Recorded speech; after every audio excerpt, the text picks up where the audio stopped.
सतगुरु मैं तेरी पतंग बाबा, मैं तेरी पतंग हवा विच उड़दी जावांगी, हवा विच उड़दी जावांगी।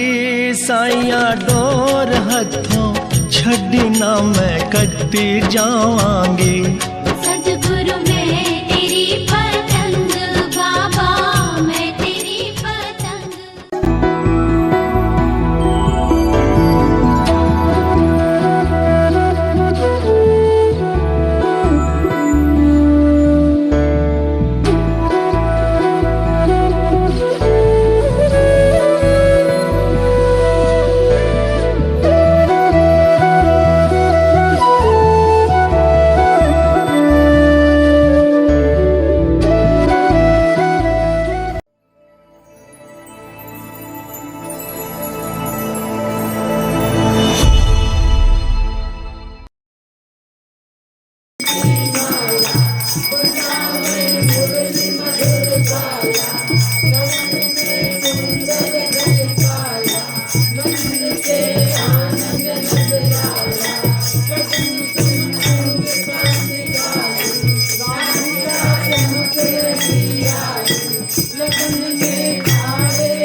सबके लिए ओम ब्रह्म सत्य सत्य हर हर महादेव। हर महादेव, हर महादेव।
सोची तेज तेज नाच में कैसे ओए हो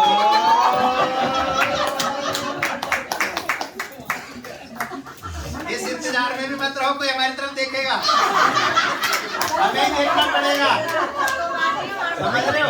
अब हम सोचे वो हमारी तरफ देखेगा, इसमें तो जिंदगी निकल जाएगी। हमें ही देखना है उसकी तरफ और हमें ही देख के खुश रहना। हाँ मौका कर दो, मौका कर दो। हाँ ना वो देखेगा ना कोई काम होएगा कहीं उम्र हाथ से। अच्छा भाई एक बात है, कुछ भी कहो, आज अम्मा अम्मा ही है।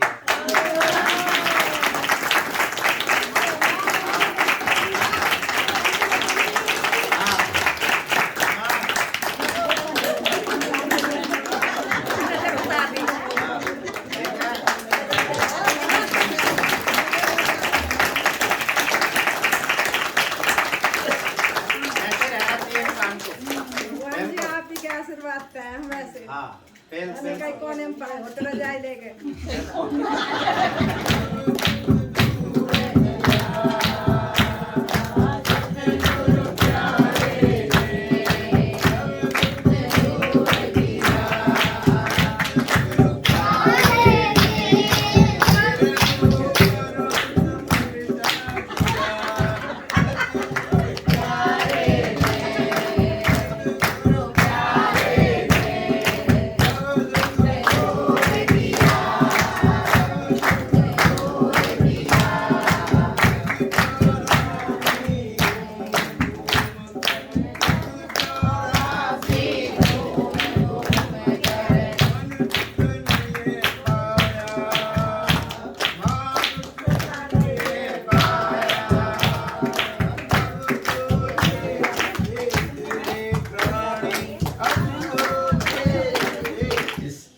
ज्ञान के बारे में पता ही नहीं था, हम तो बिल्कुल अंधेरे में घूम रहे थे। जैसे कि 15 साल फौज में निकाल दिए, यहाँ प्लानिंग कमीशन में 22.5 साल, सुबह जाओ शाम को आओ, आके 2 रोटी खा के सो जाओ। अब ये पता नहीं ग्रंथ क्या है, क्या चीज है। अब आपके साथ जुड़े हैं तो हमें धीरे धीरे ज्ञान हो रहा है सब कुछ का। भाई ग्रंथ भी कोई चीज है जो रास्ता दिखाता है अपने आगे स्वर्ग का।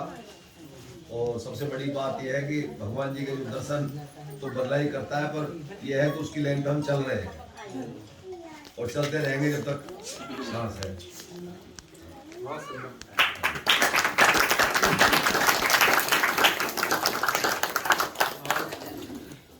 कुछ बोलना चाहे? सुना तो बहुत अच्छा लगा। हमें बहुत अच्छा लगा, आपने अपने घर बुलाया। और भैया क्या बताएंगे?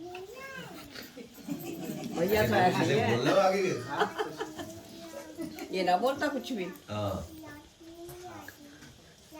कॉलेज में पढ़ रहे हो, कुछ तो बोलने का लाकर बोलो भाई। गुरु जी को नमस्कार, फलाने के जी जो भी है।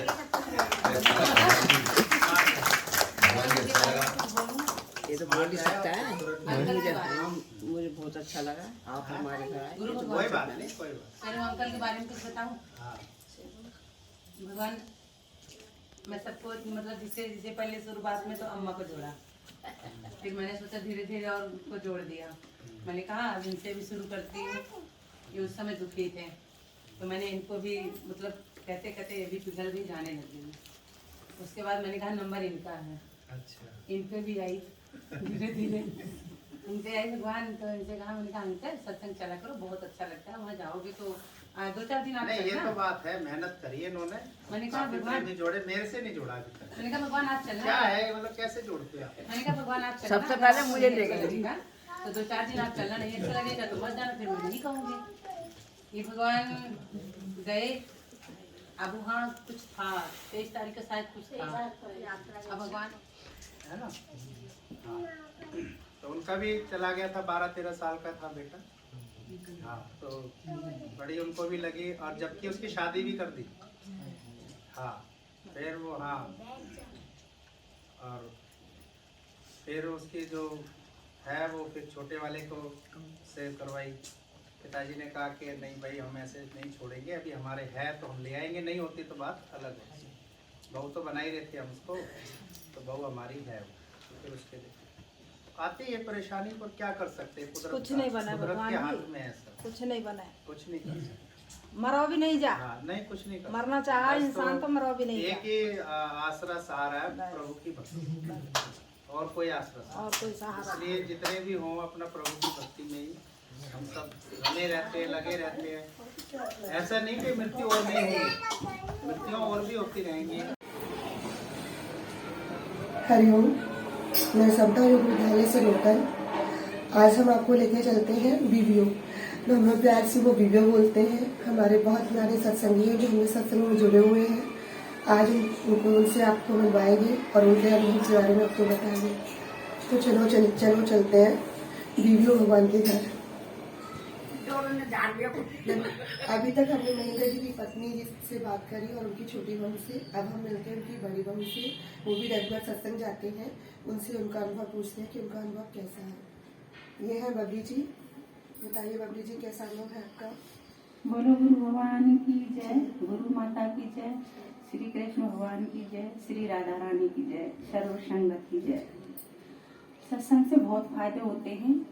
सत्संग के बिना जिंदगी कुछ नहीं है, ये यहाँ आके पता चला। हम तो सबसे यही कहेंगे, यही अरदास करेंगे कि सब गुरु भगवान की शरण में आए, उनके वचन सुने और अपने जीवन में पूरी श्रद्धा भाव से लगाएं और भगवान के इतने पास हो जाओगे, इतने अच्छी तरह से उनके अपने आप को पाओगे कि हम भगवान के चरणों में हैं और भगवान हर कदम पे हमारे साथ है, हमारे अनुसंग है। हरिओम। मेरे को सत्संग बहुत अच्छा लगता है। वहाँ पे ये सीखने के लिए मिलता है, कभी भी झूठ मत बोलो, काम क्रोध लोभ मोह ऐसे मत करो। सत्संग भी जरूरी है। पहले घर वाले बोलते थे कि सत्संग मत जाते रहिए, उम्र नहीं है, वो नहीं है, वो नहीं है। तो फिर मेरे को अब समझ में आ गया है कि सत्संग के साथ पढ़ाई भी जरूरी है, पढ़ाई के साथ सत्संग भी जरूरी है। इसलिए मैं अपना चलती हूँ। पापा कहते हैं कि सत्संग में जा, कि मैं सत्संग जा रही हूँ। उसका नाम पल्लवी है और हमें सत्संग में बहुत सम्मान भी मिलता है। बहुत अच्छे हैं। बच्चों से स्पेशली प्यार बहुत ज्यादा करते हैं। बच्चों से स्पेशली प्यार बहुत ज्यादा करते हैं वो बच्चों से। वो बड़े भोले हैं। सब आंटी जी के शुक्राने, बंसी बारे के शुक्राने और गुरु माता के शुक्राने और राधा रानी के शुक्राने। आप सत्संग आते हो तो आपको क्या फायदा हुआ, आपको कैसा लगता है? बहुत अच्छा लगे। नकाल के लड़ाई झगड़ो नकाल के कछु कहे नहीं, कोई करो कर लो, ना करो ना सही। और अब बहुत बढ़िया लगे। ऐसे गुरु हमें मिले, ऐसे कागो न मिले, बिल्कुल हंसी खुशी और दिल खुश, बहुत बढ़िया। के घर घर मिलते सब आवले करके और अच्छा सत्संग लगे और सवेरे ही उठ जाए, बहुत जल्दी नहा धो के और झट यूँ लगे कि चलो सत्संग और कोई काम को ला लो ना, पहले सत्संग को ला लो। जिसको फिर पहली उतनी ना आई, पर अब ना, बिल्कुल भी नहीं। हाँ अब ना, बिल्कुल गुस्सा ना आए। हाँ जब कछु कर ले ना मना पहले को खा के सोना। ये कुछ जैसे होता है ना कि हमने नेचर में परिवर्तन आना, घर वालों के स्वभाव में अंतर आना, तो कैसा पर आपका अपना अनुभव है? मेरा अनुभव है कि जब से हम सत्संग गए हैं, हमारे मम्मी का स्वभाव बिल्कुल ही चेंज हो गया है कि कुछ नहीं कहती किसी से भी, चाहे कोई कुछ भी करो।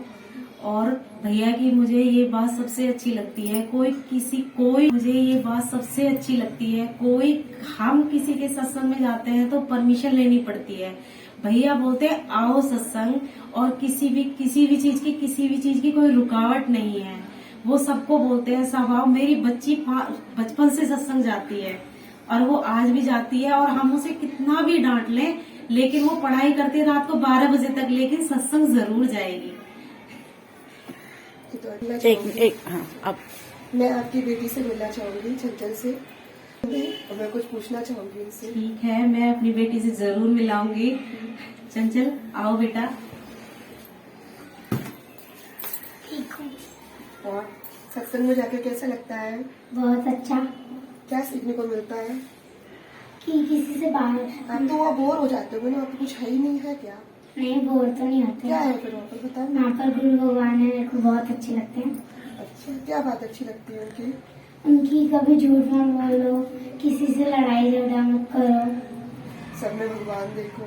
सब में भगवान देखो। और कैसा लग रहा है? आप मतलब आगे तो भूल जाना है ना सब कुछ, नहीं। साथ में रहना है। हरिओम, अच्छी बात है। तो और आपकी वाणी भी चमकेगी। हाँ जी, ये लिपा पोती से नहीं चलता है काम। हाँ, सत्य पे टिकता है, तब देखो उसका नाम आसमान में चमकता है। हाँ, कोई आवश्यकता नहीं है झूठ वूठ करने की। फिर धीरे धीरे आगे बढ़ो, ये पहला स्टेप है। अपनी सत्य आत्मा पे टिको। भेदभाव मतभेद ये सब मैं आगे बताता जाऊँगा, जिससे आप में हुनर आएगा, टैलेंट आएगा आपका। और आप अपने आप में भी देखोगे कि हाँ, वाकई में एक आध्यात्मिक शक्ति अंदर कार्य कर रही है, लेकिन वो झूठ से हट जाती है। बोलते हैं अफसर लोग है, दुनिया है, गृहस्थी है, समाज है, नेता है, अभिनेता है, सन्यासी, साधु सब यूज करते हैं। हमें नहीं करना, हमें क्या लेना। कभी राम जी ने झूठ बोला? नहीं बोला होगा, आपने शायद है, या मैंने नहीं सुन पाया। फिर कृष्ण भगवान ने झूठ बोला? किसने झूठ बोला है? हैं? नहीं बोला ना। तो किसको पूज रहे हो? नहीं। तो बिल्कुल एकदम बहुत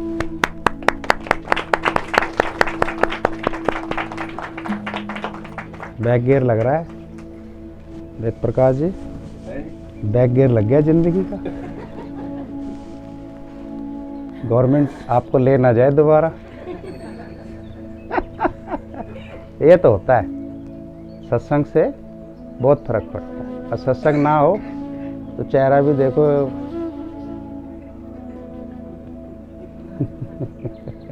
खुशी नहीं आती जिंदगी में।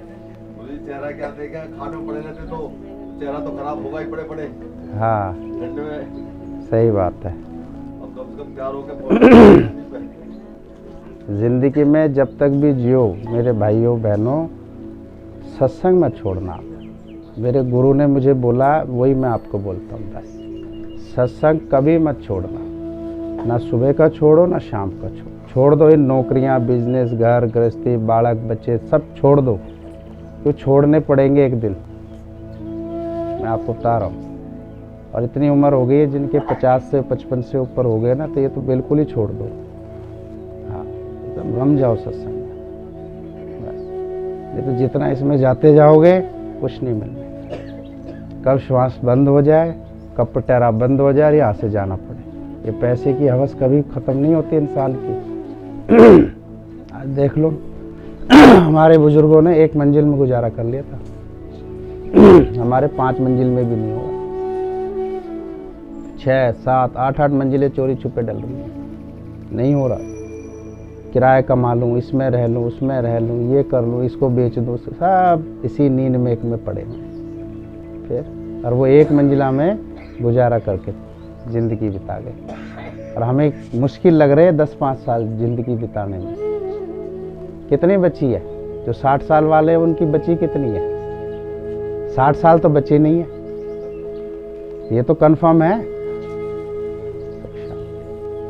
और उसमें भी 10-5 साल योगा व्यायाम और ये डाइट चार्ट बनाना फलाना ढिगाने में बीत जाएगी इनकी, और फिर भी बीमारियां आनी है,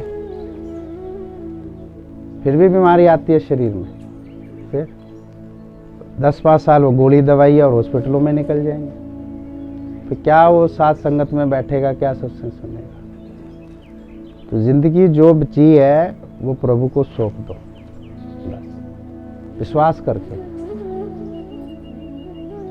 मेरे पास तो अभी पैकेज है, मेरी कोई इतनी उम्र थोड़ी ना होगी, लेकिन जिंदगी कहाँ बितानी है ये मेरी समझ में आ गई। ये अनमोल जीवन है, मालिक का दिया हुआ। इसे कहाँ बितानी है। बस जो इसको समझ गया काम बन गया, और जो समझ ही नहीं रहा है अभी फर्ज कर्तव्य की किताब पढ़ रखा है, वहीं बैठा हुआ है। हमसे अच्छे तो जानवर के बच्चे जल्दी जल्दी पल गए, हमारे पल ही नहीं रहे अभी तक, ना पल रहे हैं ना बड़े हो रहे हैं। माई को चिंता लग रही है मेरा बेटा खा रहा है नहीं खा रहा है, सो रहा है नहीं सो रहा है, और बेटे की उम्र है 65 साल की। उसकी उम्र शमशान घाट जाने की है या अभी खाने और सोने की। अब तो चिंता मोह फंसा हुआ है जीव, कहाँ जाएगा वो कुकर सुकर। अंत वेले की वासना इंसान को कहाँ गिराएगी। ये बार बार मानुष देह नहीं मिलती। सुनिए गुरु नानक देव जी की वाणी है, अंत वेले की वासना कहाँ फेंकेगी हमें। समय से हर काम करना चाहिए। समय से आई जवानी शरीर पे या है हमेशा ही। नहीं तो किसी जवानी देख रही है ना, उसको सीढ़ी पे चढ़ते हुए देखो, सब भेद खुल जाते हैं उसके। उसे थोड़ा चला के देखो, मैं बस अब तो सत्संग चल, सत्संग चल। ये तो गाड़ियां घोड़े बने हुए हैं इसलिए भाग रहा आदमी। ये बंद कर दो ना तो भाई यहाँ चौक तक ही जाएगा और वापस आ जाएगा। और मैं नहीं जा रहा भाई, मेरे को बस है ना वो माया कैसी है। इसलिए समय रहते अपनी ऐसी चेत जगाओ, मालिक की तरफ रुख करो, भगवान की तरफ रुख करो। नहीं तो गई हाथ से जिंदगी, नहीं मिलना मिलाना कुछ भी। इन्हें पालते पोसते रहो और इनके घर मकान दुकान प्रॉपर्टी जायदाद बनाते बनाते गए। ऐसे नहीं बनता। एक मकान के पीछे कितने कलह कलेश करने पड़ते हैं, कितने मनमुटाव हो जाते हैं। और जिसको आप दे के जा रहे हो उसका किसी से मनमुटाव नहीं हुआ, किसी से कलह कलेश नहीं हुआ। क्या आपने धर्म के रास्ते पे दिया वो मकान? वो पैसा क्या धर्म के रास्ते पे दिया? नहीं दिया। लेकिन उसके पीछे जो कलह कलेश झूठ बेईमानी भागा दौड़ी दिन रात करी, जिसको भी दिया, पर जो प्रभु दे सकता है, भगवान दे सकते हैं, वो तो वो नहीं दे सकते ना। उनको भी दो, लेकिन हमने इस समाज सोसाइटी भगवान से जिससे हमने कमाया उसको क्या दिया? उसे हमने कुछ नहीं दिया। जोड़ जोड़ देखो हार गया सब। इसी समाज से तो कमाया। सुबह भागता है शाम को घर आता है पोटली बांध के। क्या दिया इस समाज को? झूठ बोल के आया, बेईमानियां करके आया, लड़ झगड़ के आया। क्या मिलेगा उसको? कर्म की सजा। बिन भोगे छूटे नहीं, कर्म गति अति बन। सोच ले इंसान। एक सरकार का पैसा ना दो तो वो तो डंडे के जोर पे ले लेती। बच्चों को ना दो तो वो भी डंडे के जोर पे ले लेंगे, कोर्ट में पहुंच जाएंगे, रिश्तेदार इकट्ठे कर। लेकिन भगवान क्या करेगा वो? भगवान थोड़ी ना कहता है। लेकिन अपने हृदय से विचार करना चाहिए कि भगवान के प्रति भी हमें जीना चाहिए। मत छोड़ो सत्संग, छोड़ने से कुछ नहीं मिलेगा। जो अनमोल जीवन है वो व्यर्थ गया। लेखे में यही घड़ी, बाकी सब बर्बाद। अगर सत्संग इतना महत्वपूर्ण नहीं होता तो हमारी मम्मी जी ने सत्संग में जीवन क्यों बिताया? क्या उनका बुद्धि ठीक नहीं थी क्या? वो बेवकूफ़ थे क्या जो अपना जीवन सत्संग में बिता रहे थे? फिर वो तो अपना जीवन सत्संग में बिता के महान बन गए, और हम इधर उधर घूम घूम के अपना जीवन का खराब खुद कर रहे। फिर गुरु क्या करेगा और हरि क्या करेगा? सतगुरुओं की हैबिट आदत को भी देखो कि उनका जो नेचर है वो किस तरह का था, कैसे वो बोलते थे, रहते थे। वैसे ही हमें भी रहना पड़ेगा। और नहीं रहेंगे तो खाया पिया पशु तिनका समान। खाली बोलने से थोड़ी ना कार्य चल गया। खाली रोड पे नारे लगाने से थोड़ी ना चल गया, हृदय में भी उतर जाए। आज कोई माई का लाल उंगली नहीं उठा सकता। फिर कोई नहीं उठा सकता, क्योंकि अपने सत्य पे रहते हैं। जब तक अपने सत्य पे नहीं रहेंगे तो बस ऐसे ये हो जाएगा। नु तो उम्र तो जा ही रही है हाथ से, और बिना गुरु के कुछ नहीं करते आज भी। और जिसके यहाँ नहीं जाना तो नहीं जाते,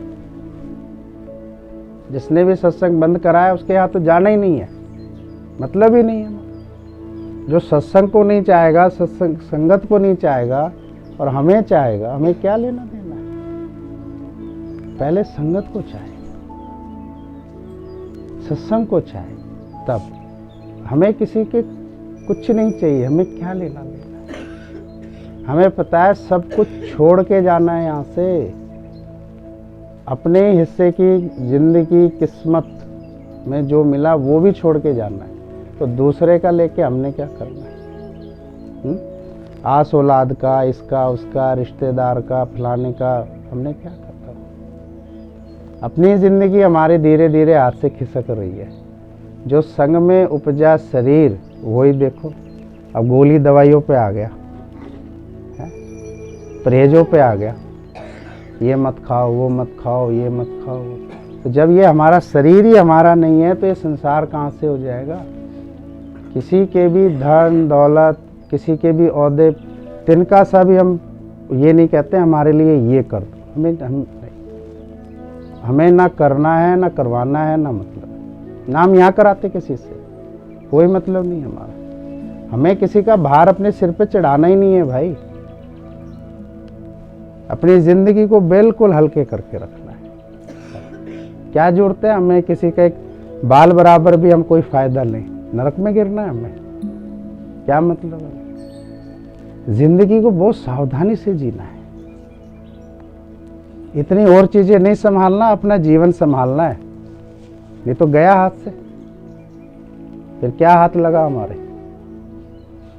ये सब पहले भी करे, छोड़ के, मर के फिर इधर पैदा हुए हैं। अब तो शुद्ध जगी, अब सही दिशा चलना है। जिसको अच्छा लगे चले हमारे साथ, नहीं है तो कोई। अच्छा बोलने वाले भी आएंगे, बुरा बोलने वाले, लेकिन हमें दोनों को नज़रअंदाज करते अपनी राह जाना है, किसी में नहीं अटकना। क्योंकि हर एक संत के विचार, हर एक संत के कार्य हर एक को पसंद नहीं आए थे। चाहे हमारे दादा भगवान, गीता भगवान, श्याम भगवान, कोई भी रहे, चाहे भगवान बुद्ध, भगवान महावीर रहे, समाज ने अपना अपना दृष्टिकोण उनके आगे रखा है। और समाज ने हर एक को इतना पसंद भी नहीं किया और पसंद भी किया, लेकिन सभी ने महानता हासिल करी जब वो अपने लक्ष्य और उद्देश्य पे रहे। आज भी राम को पसंद करने वाले सब नहीं है। एक हिंदुस्तानी तो है, और कंट्रियों में इतने कहाँ हैं? नहीं रामायण पढ़ते हैं, नहीं राम को पसंद। लेकिन राम अपने विचार पे रहे, कायम रहे और महानता हासिल करे, और श्री राम बने, फिर पुरुषोत्तम राम बने, मर्यादा पुरुषोत्तम राम बने, फिर आज वो परमपिता परमेश्वर हैं। अपने आचरण से, अपनी नेकी नीयत और धर्म से, इससे बने। और तिनक भर भी लालच नहीं करा। ये नहीं है कि लंका सोने की है तो अयोध्या में सीमा में मिला ले, कुछ नहीं चाहिए। एक अच्छा राज्य करते करते उन्होंने भी अपने प्राणों को निछावर कर समाज के लिए बड़े से बड़ा योगदान करा।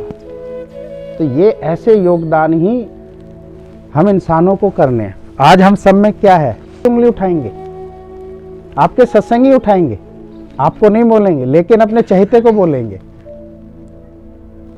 हर एक ने अपने एक एक दो दो चहेते पर्सनल रख रखे हैं, उनसे वो सभी तरह की बातें करते हैं। सबसे तो नहीं कर सकते, क्योंकि उन्हें अपनी प्रतिष्ठा और मान सम्मान की भी चिंता है। कहीं हमारी प्रतिष्ठा पे कोई दाग ना लग जाए। लेकिन वो एक दो चाहते, आपको सिखाया ना 11वें नंबर का इंसान,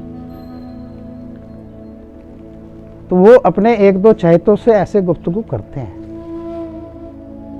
और अपने कर्म बनाते हैं, अपने लिए नरक तैयार करते हैं। जो भगवान के कार्य पर हस्तक्षेप करते हैं, उंगली उठाते हैं, दुर्बुद्धि होते हैं। वो सब कौन सी प्रवृत्ति के होते हैं? राक्षसी।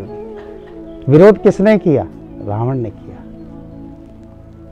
विरोध साधु संत महात्माओं, कृष्ण का विरोध कौन कर रहा है? दुर्योधन कर रहा है। सुदामा थोड़ी ना कर रहा है, हनुमान थोड़ी ना कर रहा है राम जी का विरोध, वो तो उनके चरणों में समर्पित है। तो जिसको समझ में आ गया कि प्रभु ही सब कुछ है, भगवान ही सब कुछ है, 10-10, 5-5 करोड़ के पैकेजों को छोड़कर, बड़ी बड़ी नौकरियों को छोड़कर समर्पित हो जाते बच्चे। और क्या महानता हासिल करते, और उनके गुरु को इतने खास पढ़े लिखे या अपने वो नहीं, लेकिन वो उनके धैर्य, शांति और उदारता पर निछावर हो जाते और अपना पूरा जीवन सन्यासी वृत्ति पर गुजारते। तो भला उद्धार किसका होगा? उनका होगा जो एक बड़ा त्याग करके समर्पित होता है। जब तक इंसान एक बड़ा त्याग करके नहीं, बड़ा त्याग तो वो समाज में भी कर रहा है, अपनी मोह वासना में भी कर रहा है, लेकिन वहां उसे कुछ नहीं मिलता है, क्योंकि उसने अपनी जो दिशा है वो गलत चुन ली। जिंदगी तो सबकी बीत रही है ना, हमारी भी बीत रही है, सबकी बीत रही है। अनमोल जीवन सिर्फ हमारा ही नहीं जा रहा है, सबका बीतता जा रहा है और लौटकर कभी नहीं मिलेगा। और चीजें मिल सकती है, लेकिन ये जीवन नहीं मिल सकता। अब इस जीवन को प्रभु की भक्ति में बिताएं या इस भौतिकता पदार्थों में बिताएं। अब अगर हम प्रभु के रास्ते पर, भगवान के रास्ते पर, गुरु के रास्ते पर इसको बिताते हैं तो जीवन अमृत बनता है और आने वाली पीढ़ी इससे सीखती है कि हमारे जो पूर्वज हैं वो कैसे सत्य पे रहे, उदारता, करुणा और मिठास पे रहे। आज आप साथ संगत में कुछ भी करते हो, कितनी वाहवाही और प्रशंसा लेते हो, और उसका पुण्य आपके खाते में ऐड हो जाता है। और इन घर गृहस्थी समाज में आपने इतना सब किया, 1 करोड़ रुपया आपने शादी में लगाया, पुण्य नहीं मिल सकता, क्योंकि वो हमने मोहवश किया है। अगर हम 1 रुपया भी उदारता से धर्म के रास्ते पे खर्च करते हैं तो उसका फल हमें शांति मिलती है। अपनी आत्मा से पूछो, क्या मैंने किया है? अगर आपकी आत्मा बोलेगी हाँ किया है तो आपको शांति मिलेगी। नहीं तो आत्मा जवाब देती है, क्या किया? तो जोड़ता ही रहा, खाता ही रहा और सोता ही रहा, बटोरता ही रहा। जब धर्म और नैतिकता के रास्ते पर देने की बारी आई तो बोला मेरे पास तो है ही नहीं। तो भगवान हंसते और मुस्कुराते हैं कि मैंने इस मनुष्य को इतना दिया और ये मेरे समय कहता है कि मेरे पास है ही नहीं। दरिद्रता ऐसे आती है, दुख ऐसे निकल के आते हैं, जिंदगियों में झुंझलाहट ऐसे आती है, फिर शांति नहीं अशांति रहती, फिर वो झूठ, कलह, कलेश, मोह, लोभ, लालच, अहंकार, भेद भाव, मत भेद, दिखावा इस तरफ बहता चला जाता है और जिंदगी उसकी नरक बन गई, बेकार हो गया। क्या बना? ये सब बना लिया तूने, ना बनाया अपना जीवन, गए हाथ से, अब तेरे साथ कोई नहीं है। देख लो, मनुष्य का विवेक जागृत हुआ पर समय उसके पास नहीं रहा। क्या मिला उसको? सोच के देखो। आज हमें अपने आप पर गर्व होता है कि हमारे पास सब कुछ है, सब कुछ है, आगे ना पीछे, दाएं ना बाएं, कोई तेरा मेरा नहीं, राग द्वेष नहीं। हमने एक वो चहेता बनाया ही नहीं आज तक, हमने हर एक को अपना बनाया है। कोई 1-2 हमने ऐसे डस्टबिन वाले इंसान नहीं बनाए जिसके साथ बैठ के हम राग द्वेष, निंदा, चुगली वाले बातें करते हैं ना। गुलदस्ते बनाओ, हर एक के प्रति ऐसी बात देना है तो ये पल जीवन दो गुरु के चरण। क्या चाहिए गुरु को? कुछ सब है उसके पास। ब्रह्मा विष्णु महेश उसमें निवास करते हैं। क्यों करते हैं? क्योंकि वो सच है। भगवान क्या चीज पसंद करते हैं? सच पसंद। साफ दिल, शुद्ध मन, और खुद मेहनत करेंगे तो क्षण में साफ हो सकता है, नहीं तो कोई इसको साफ नहीं कर सकता। गुरु बता सकता है, लेकिन करना उस व्यक्ति को खुद पड़ेगा। कि आज अगर पिछड़ गया हूं तो उसके पीछे कारण तेरी नेकी नीयत थी और कुछ नहीं था। समाज में पिछड़ गए, गृहस्थ में पिछड़ गए, कहीं भी पिछड़ रहे।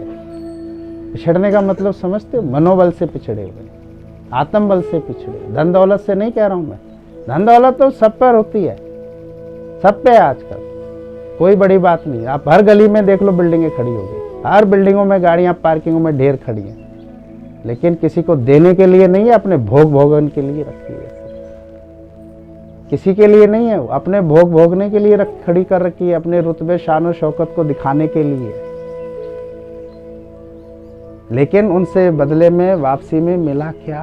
कुछ नहीं मिला। क्या एक पैसा भी उसने धर्म नेकी नीयत के रास्ते के लिए समय है, ना वक़्त है, कुछ नहीं है। बस सारी जिंदगी उसने इस फर्ज करते हुए पे बिता दी है। आप देखो किसी के घर में शादी होती, 15 दिन लगा हुआ है। मैंने भी एक्सपीरियंस लिया, मैं भी तो देखूं, मुझे तो नहीं रोक पाए कोई। ब्याह शादी, कोई मकान दुकान जमीन प्रॉपर्टी कुछ नहीं, जन्म मृत्यु कुछ नहीं, कोई रिश्ते नाता नहीं।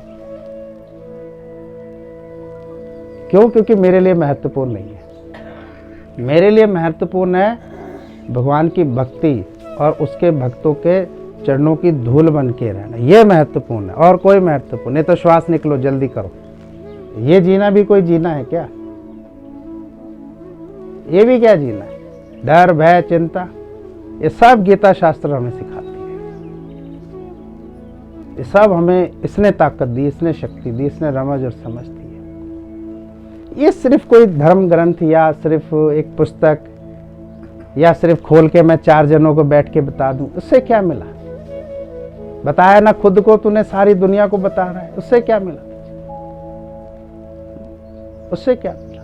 उससे कुछ तो हासिल है। अंदर का झूठ नहीं गया, कलह कलेश नहीं गया, दिखावा नहीं गया, भेदभाव नहीं।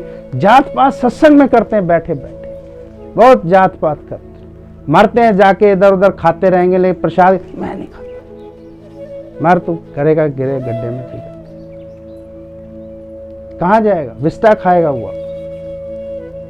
जो ऐसी उत्तम पवित्र शुद्ध सर्वश्रेष्ठ स्थान पर आकर जात पात तेरा मेरा भेदभाव करता है, छोटा बड़ा कलह कलेश करता है, कौन है वो? दुर्बुद्धि। उसका विनाश निश्चिंत हो जाएगा। ये तो हमें पार पहुंचाएगी, ये लोक भी और परलोक भी दोनों सुधारेगी। भव्य स्वागत होगा, क्योंकि जिंदगी इधर बीती है हमारी। रिजल्ट देखो ना, अभ्यास देखो, कैसे नहीं मास्टर नंबर देगा, इसमें हिम्मत ही नहीं नंबर काट दे। वो अपसेंट था, हम अपसेंट नहीं रहे। उसने छुट्टियां बहुत करी, हमने नहीं करी, हम रोज उसके पीरियड पे हाजिर रहे। अपनी खुद की रखो ना, अपनी हिम्मत रखो। कृष्ण को कौन हरा सकता है? राम को कौन हरा सकता है? ये वहम था उन दुराचारियों का, लेकिन वो धर्म के रास्ते पे चलते हुए इतने झुक के निमे होके चले। प्रभु श्री राम जी के लिए क्या है रावण? पलक घुमा दे तो खत्म है, वो कुछ नहीं है। लेकिन धर्म से चले, वो अपने अहंकार से नहीं चले। कि एक मानुष तन में आने के बाद इंसान के क्या फर्ज कर्तव्य होते हैं, वो उस रूल रेगुलेशन से चले। नहीं तो वो तो त्रिलोक ही ना आता है, जो भगवान शिव का धनुष उठा सकते हैं। अहिल्या को स्त्री बनाया उन्होंने, क्या क्या नहीं करा, जो सबके दिलों की जान लेते हैं। इतना बड़ा साम्राज्य जो नापा नहीं जाता था। उनके पिता दशरथ कह रहे थे, पुत्र पता है हमारा राज्य कितना है? कि इन आंखों से हम देख ही नहीं सकते कहां तक है, सब बताया। इतना बड़ा राज्य है, इसका त्याग करके मत जाओ। बोला नहीं, रघुकुल रीत सदा चली आए, प्राण जाए पर वचन ना जाए। कि एक बार कह दिया सो कह दिया कि भरत को राज्य दो और मुझे वनवास दो और मैं चला। थोड़ा अंदर से रघुकुल का ऐसा विचार बाहर रखो कि प्राण जाए लेकिन सत्संग नहीं छूटेगा। आपकी महानता ऐसे बनेगी। आप खुद लुन से हो जाते हैं तो लग रहा है पक्का सत्संग ही नहीं है। ये पक्का नहीं है। जब मरी हूँ वहाँ करके बैठ जा, तो आपकी क्या मानता बनी? आप आओगे तो निखरोगे, नहीं है तो बिखरे पड़े हो। मैं आ रहा हूँ तो सब कुछ हो रहा है, मैं ही बोलने लग जाऊँ ये काम है, फलाना ढिकाना, ये वो रिश्तेदारी, आज मर गया, पैदा हो गया, मैं ये कच्चा है, पक्का नहीं। कैसे बनोगे पक्का? ऐसे किसी को कुछ नहीं मिला है। आज मम्मी जी पूजी जा रही हैं या उनका नाम है या हर महीने आप यात्रा निकालते हो, उनकी मेहनत है भाई। स्त्रियां तो बहुत हुई, बुजुर्ग बहुत हुई, भजन कीर्तन करने वाली बहुत हैं, ज्ञान ध्यान सुनाने वाली बहुत हैं।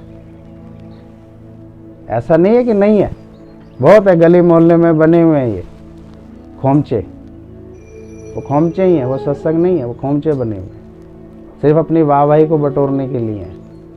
लेकिन अगर उनको उतार दो ना तो उनमें कुछ नहीं है।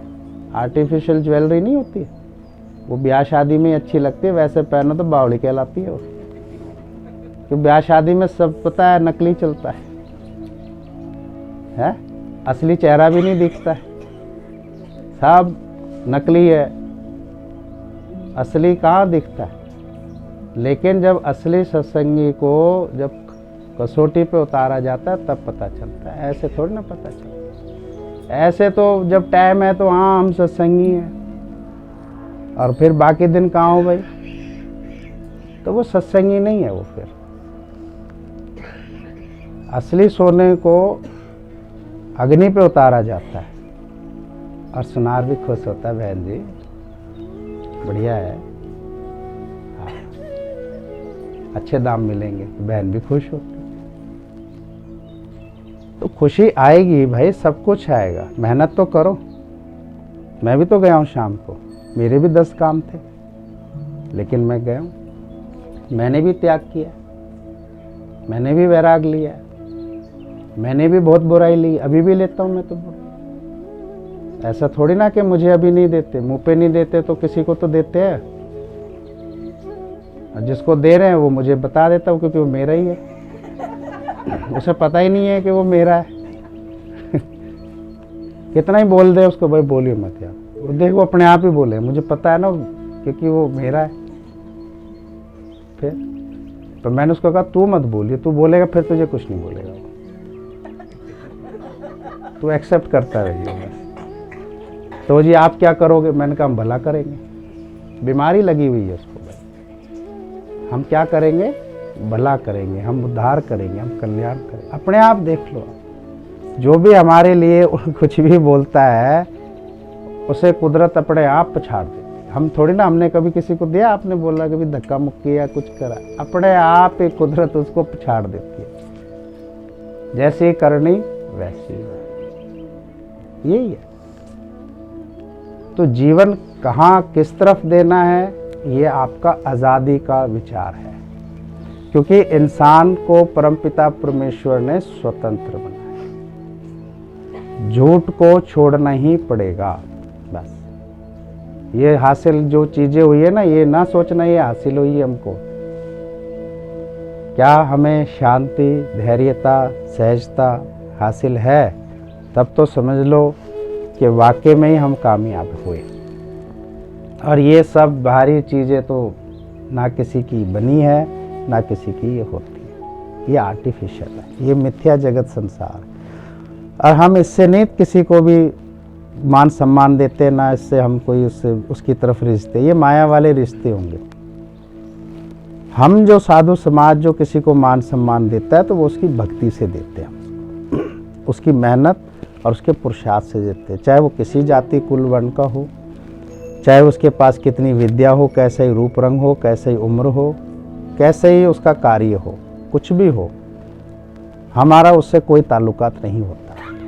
हमारा ताल्लुकात होता है उसकी विचारधारा से, उसके भक्ति सुमरन और सत्संग से, उसके अंतर हृदय में समाज के प्रति क्या उदारता होती है। हम उसको मान सम्मान देते, जैसे आप सब हो, आप सबको बराबर का मान सम्मान देते हैं, क्योंकि आप सब भगवान को चाहते हो, भगवान से नहीं।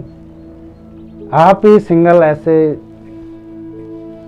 इंसान हो जो पर्सनली भगवान को चाहते हैं। तो उसके लिए आपको मेहनत करनी है कि सत्संग जो है वो भगवान का ऑफिस है। अगर आपने अपना उद्धार कल्याण करना है, क्षीण भंगुर संसार से बेड़ा पार करना है, इस बहुचक्कर से छूटना है, आवागमन से छूटना है, बार बार जन्म मृत्यु के चक्कर से छूटना है, तो सत्संग रूपी ऑफिस में आना पड़ेगा। और हम लोग जो भगवान के नौकर हैं, हमें अपने आप को रूबरू दिखाना होगा कि हाँ भाई आप सुबह भी आते हो, आप शाम को भी आते हो, इस प्रकार। नहीं तो जिंदगी हाथ से गई। एक पैसा कमाने के लिए आपको ऑफिस जाना होता है, तो आपके हाथ में पैसा आया। आप एक गृहस्थ बना रहे हो, आप पति बने, पत्नी बने, संसारी बने, सब कुछ बने, आज तक निभा रहे हो ना। देख लो 60 साल के 65 साल के इंसान को आज भी बच्चों के प्रति उसका मोह है।